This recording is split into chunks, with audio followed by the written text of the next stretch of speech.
सरकार गलत कर रही है। सरकार हठ धर्मिता कर रही है। बहुत जिद्दी इंसान है, मर जाना पसंद करेंगे लेकिन आंदोलन नहीं तोड़ेंगे बिना वार्ता के, बिना सहमति के। ये आप डॉक्टर हैं भाई, कम से कम ठीक है, आप भूख हड़ताल पे बैठे उनसे मिल लीजिए। अगर मुख्यमंत्री आपको उस टीम में नहीं रखे मंत्रिमंडल की तो कोई बात नहीं, आप तो अपनी नैतिकता समझेंगे कि नहीं। आप डॉक्टर हैं, छात्रों को अडिग रहना पड़ेगा सरकार को झुकाने के लिए, और छात्र अडिग हैं, 15 दिनों से अडिग है, आगे भी अडिग रहेंगे। आंदोलनरत छात्रों के समर्थन में डुमरी विधायक जयराम महतो अहले सुबह 6 बजे से ही निर्जला अनशन पर बैठ चुके हैं। इस वक्त हम पुरानी विधानसभा परिसर के अंदर है। आप तस्वीरों में देखिए कि डुमरी विधायक जयराम महतो अहले सुबह 6 बजे से ही जो है निर्जला अनशन पर बैठे हैं। आप तमाम लोगों को पता है कि जेपीएससी जेएसएससी मुद्दों को लेकर अभ्यर्थी पिछले कई दिनों से जो है सत्याग्रह पर बैठे हैं, धरना प्रदर्शन चल रहा है, आंदोलनरत है। और इस बीच उन तमाम आंदोलनरत अभ्यर्थियों को अपना समर्थन देने के लिए डुमरी विधायक जयराम महतो खुद जो है आज निर्जला अनशन पर बैठे हैं। दादा, आज निर्जला अनशन पर आप बैठ गए हैं, सुबह 6 बजे से बैठे हैं, क्या कहेंगे? जी, मेरा ये आंदोलन 1 दिवसीय निर्जला उपवास अनशन रांची के जयपाल सिंह मुंडा स्टेडियम में जो आंदोलन चल रहा है उसका समर्थन के लिए है, ताकि उनका हौसला अफजाई हो कि इस राज्य के विधायक भी उनके समर्थन में निर्जला उपवास किए हैं। लगातार जो है सरकार के 4 मंत्री जो है छात्रों से वार्ता कर रहे हैं। आज 12 बजे भी एक वार्ता है और ये हमें लगता है कि 24 घंटे के बाद तीसरी वार्ता होगी। तो क्या इस वार्ता के बीच जो अभ्यर्थी है वो अभी भी असमंजस में है? नहीं, सरकार असमंजस में है। अभ्यर्थी तो साफ साफ कह चुके हैं कि जो परीक्षा कदाचार की भेंट चढ़ा है, उन परीक्षाओं की उच्च स्तरीय जाँच करें, रद्द की जाए और साथ ही साथ रिफ़ॉर्म किया जाए। मांग यही है कि रद्द, जाँच और रिफ़ॉर्म, 3 मांग है। तो रद्द करें, जाँच करें और रिफ़ॉर्म करें। लगातार अभ्यर्थी जो है, अब अभ्यर्थियों की संख्या जो है धीरे-धीरे बढ़ती जा रही है जयपाल सिंह मुंडा स्टेडियम के अंदर। तो क्या लगता है कि सरकार उनकी तमाम जो मांगें हैं अभ्यर्थियों की, उन मांगों पर सरकार अडिग रहेगी, उनके फैसलों पर अडिग रहेगी? देखिए, सरकार तो अभी अपना जो अडिगता है वो तो दिखा नहीं पा रही है। वो छात्रों को अडिग रहना पड़ेगा सरकार को झुकाने के लिए, और छात्र अडिग हैं, 15 दिनों से अडिग है, आगे भी अडिग रहेंगे और ये आंदोलन बहुत लंबा चलेगा अगर बातचीत नहीं बनी तो। मान लिया जाए कि अगर सरकार की तरफ से अभ्यर्थियों के मांगों को पूरी नहीं की जाती है, उनकी जो मांगें हैं उन पर सरकार अपना फैसला नहीं सुनाती है, तो क्या विधायक जयराम महतो निर्जला अनशन पर बैठेंगे या फिर भूख हड़ताल पर बैठेंगे? आगे का क्या प्लानिंग है अगर अभ्यर्थियों की बात सरकार के द्वारा नहीं सुनी जाती है तब?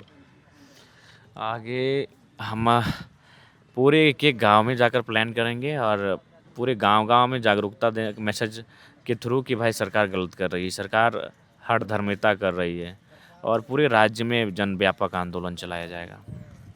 जयराम जी, जब आंदोलन चल रहा है, हजारों अभ्यर्थी जयपाल सिंह मुंडा स्टेडियम के अंदर बैठे हैं, आंदोलन कर रहे हैं, अनिश्चितकालीन सत्याग्रह पर बैठे हैं। भूख हड़ताल से कई अभ्यर्थियों की तबीयत जो है वो बिगड़ गई। पिछले कई दिनों से कोई आईसीयू में भर्ती है तो कोई एडमिट कराया गया है। आपके जो पार्टी के है, चूँकि पार्टी के कहना तो उचित नहीं होगा, अभ्यर्थियों के लिए वो आंदोलन पर बैठे हैं, देवेंद्र नाथ जी, उनको आप कैसे देख रहे हैं? वो लगातार अपने अनशन नहीं तोड़ने की बात कह रहे हैं। नहीं तोड़ेंगे, बहुत जिद्दी इंसान है, मर जाना पसंद करेंगे लेकिन आंदोलन नहीं तोड़ेंगे बिना वार्ता के, बिना सहमति के।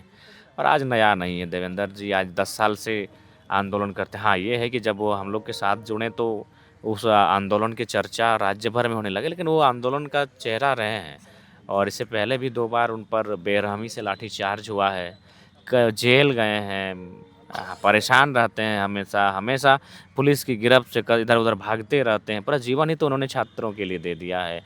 और महेंद्र जी को भी बुरी तरह घेर कर पीटा गया था। उदय मेहता अरेस्टिंग हो चुके हैं, हजारीबाग जेल में हैं, सरेंडर कर दी हैं। संजय का पाँव मार के तोड़ दिया गया था, प्रेम को भी पीटा गया था। तो हमारे जितने भी साथी हैं वो हमेशा शुरू से आंदोलन कर रहे हैं और हमेशा जब वो पार्टी से पहले वो आंदोलन को प्राथमिकता देते हैं, संगठन से पहले वो छात्रों की हित को प्राथमिकता देते हैं। इसीलिए वो आंदोलन, जैसे कि देखिए, आज अगर वो 15 दिन बाद देखते हैं कि भाई रांची में भीड़ भाड़ हो गई, चलो उठ के चलते हैं, तो ऐसा तो नहीं है। आंदोलन की शुरुआत से हैं, बाकायदा शुरुआत से ही देवेंद्र जी, महेंद्र जी बैठे थे बापू वाटिका में। उसके बाद ना उन्हें 25 तारीख को वो बैठे थे, उसके बाद आह्वान हुआ कि रांची आइए, और उसमें उदय मेहता को देखिए जाके उनका पोस्ट में होगा, वो जाके हजारीबाग में संबोधन कर रहे हैं, छात्रों को रांची बुला रहे हैं। उसमें कम से कम 2-2.5 हज़ार की संख्या में छात्र थे। जितने अभी जयपाल सिंह मुंडा स्टेडियम में हैं, उतने उदय मेहता के उस कार्यक्रम में थे जब वो रांची के लिए बुला रहे थे। वो 27 तारीख था, फिर 29 तारीख को कार्यक्रम हुआ। तो शुरू से तो डटे हैं। अब बीते दिन सूबे के स्वास्थ्य मंत्री डॉक्टर इरफान अंसारी साहब जी से भी आपने मुलाकात की थी। उस मुलाकात के दौरान क्या बातचीत हुई, क्या वार्ता हुई? मैंने उनसे कहा कि आप डॉक्टर हैं भाई, कम से कम ठीक है, आप भूख हड़ताल पे बैठे उनसे मिल लीजिए। अगर मुख्यमंत्री आपको उस टीम में नहीं रखे मंत्रिमंडल की तो कोई बात नहीं, आप तो अपनी नैतिकता समझेंगे कि नहीं। आप डॉक्टर हैं और हेड ऑफ डिपार्टमेंट हैं, आप जाके उनसे मिलिए, उनका इलाज माने इलाज के लिए उनका दिशा निर्देश करते रहिए, डॉक्टरों की टीम वहाँ ठीक ठाक से रहे। लेकिन एक सवाल ये भी है कि लगातार देखा जा रहा है कि जो आंदोलनरत अभ्यर्थी है वो दो गुटों में है। लोग कह रहे हैं कि एक तरफ जेएलकेएम के लोग बैठे हैं, चूँकि एक देवेंद्र नाथ महतो जी आपके पार्टी से आते हैं, हालांकि पार्टी से उनको नहीं जोड़ा जाए तो बेहतर है, लेकिन कई अभ्यर्थियों के मन में दो गुट को लेकर आपसी विवाद बातचीत अभी भी है। गुट की क्या बात है, हम लोग शुरू से हैं। अगर हम बीच में हमारी एंट्री होती तो अलग बात है, जबकि जब कोई नहीं था तब हम थे, कोई नहीं था, 25-30 की संख्या में थे, और हमने सारे के सारे हमारे संगठन के साथ थे। दूसरी बात है कि हमारा संगठन का जो औसत आयु है 30 साल है, तब उसमें हम क्या कर रहे हैं? सब बच्चे फॉर्म, सब अब नेता ही हमारे फॉर्म भरने वाले हैं। अभी वहाँ देखिए बगल में नीचे इकबाल अंसारी बैठे हैं, वो मेरिट में हैं, 234 नंबर लाए हैं उर्दू में, और सिलेक्शन हो गया 172 वाले का। अब क्या करें? अगर हमारे पार्टी के नेता भी हैं और उनके साथ अन्याय भी हुआ है 2016 के टीजीटी परीक्षा में, तो उसमें मेरा क्या कसूर है? तो क्या वो आंदोलन में जाना छोड़ देंगे? वो अभ्यर्थी हैं, उनमें कुछ ही चेहरे हैं जो अभ्यर्थी शायद नहीं हैं, बाकी मैक्सिमम जो मेरे संगठन से भी हैं तो वो अभ्यर्थी हैं। लेकिन जयराम जी, एक सवाल अंतिम सवाल ये है कि अभ्यर्थी राज्य सरकार के सीआईडी जांच से खुश नहीं है, वो लगातार सीबीआई जांच की मांग जो है वो कर रहे हैं। इसको विधायक जयराम महतो कैसे देखते हैं? इसका मूल कारण ये है कि जो सीजीएल वाली परीक्षा थी जेएसएससी ने जो लिया था, उसमें सीआईडी ने दो तरीके से जवाब दिया था। पहला जो जवाब दिया था उसमें कुछ और था, और दूसरी बार जब उन्होंने अपना जवाब दिया तो कुछ और था। तो इसीलिए बार उसमें सबसे ज़्यादा गड़बड़ी तो उसी में थी ना। जैसे कि अभय तिवारी के जो रिलेटिव हैं, उनकी पत्नी, उसका साला, उसका ममेरा, मौसेरा, फुफेरा, चचेरा, साला का ये दूर का रिश्तेदार, ये करीब वाला, वो सारा तो 1 दर्जन लोग तो उसी में पास किए थे, और वो खुद सेकंड टॉपर उसी का था। तो उसी में सीआईडी ने कहीं ना कहीं विश्वास को खराब किया है अपना, इसीलिए सीबीआई पे मांग की जा रही है। सत्ता के सहयोगी दल जिनके 16 विधायक हैं इस राज्य में, कांग्रेस के कई नेता वहां पर लगातार पहुंच रहे हैं। कांग्रेस नेत्री अंबा प्रसाद भी पहुंची, बाकायदा आप अपनी पार्टी की ओर से भी वहां पर गए अभ्यर्थियों से मिलने के लिए, दोनों गुटों के अभ्यर्थियों से आप मुलाकात किए, उनका आपने हौसला अफजाई किया।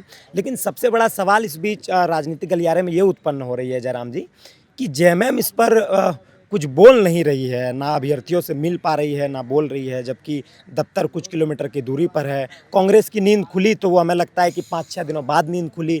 अभ्यर्थियों के मन में भी ये सवाल है कि मुख्य जो सत्ता है जेएमएम जो सरकार में है, जेएमएम के कोई प्रतिनिधिमंडल अब तक जो है अभ्यर्थियों से मिलने नहीं पहुँच रहे। हाँ, ये तो है, उन्हें जाना चाहिए था।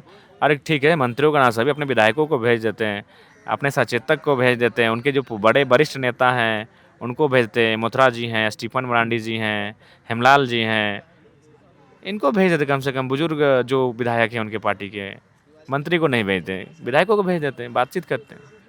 तो देखिए डुमरी विधायक जयराम महतो और जेएलकेएम सुप्रीमो जयराम महतो जो है पिछले सुबह 6 बजे से ही जो है वो निर्जला अनशन पर बैठे हैं।